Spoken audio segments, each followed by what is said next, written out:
এই শোন না, এই আনন্দে তাহলে একটা ওয়ে হোটেল রুম বুক করব। এই দেখো পচা, এইসব কিন্তু এখন নয়, সব বিয়ের পরে। আর তুমি যদি এইরকম বাজে মনোভাব রাখো তাহলে বাবার পছন্দ করা সরকারি চাকরিওয়ালা কাকুকেই বিয়ে করে নেব। আচ্ছা আচ্ছা, ঠিক আছে, আর বলবো না, যা হবে সব বিয়ের পর। আমি এখন রাখি শোনা, প্রচুর ঘুম পাচ্ছে আমার। ঘুম পাচ্ছে নাকি খারাপ কিছু মতলব আছে? ধর, কি যে বলিস না, অন্য কিছু মতলব থাকবে কেন? শালা বাপটা আমার এত হারামি না, প্রচুর খাটাচ্ছে, পুরো হাগিয়ে দিচ্ছে। সারাদিন খাটাখাটুনির পর আর ভালো লাগে না, তাই সকাল সকাল ঘুম পাচ্ছে।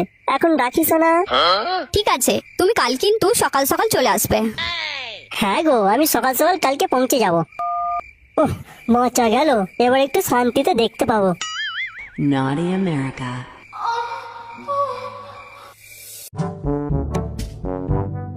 কিরে ভাই পচা, সকাল সকাল নতুন ড্রেস লাগিয়ে কোথায় বেরিয়েছিস? এই তো রে ভাই, শ্বশুর বাড়ি যাচ্ছি, হবু শ্বশুর বাড়ি। শ্বশুর বড় একটু দেখা করতে বলেছে, আমার আর পুটির বিয়ে নিয়ে একটু কথা বলবে। কি, পুটির বাপ তোদের সম্পর্কটা মেনে নিয়েছে? আরে হ্যাঁ রে, এই জন্যই তো আজকে দেখা করতে বলেছে। ভাই আমি বলছি শোন, তুই যাস নিস। ওর বাপ শালা এক নম্বরের হারামির গাছ। তোকে ঘরে ডেকেছে মানে কিছু তো একটা মতলব আছে।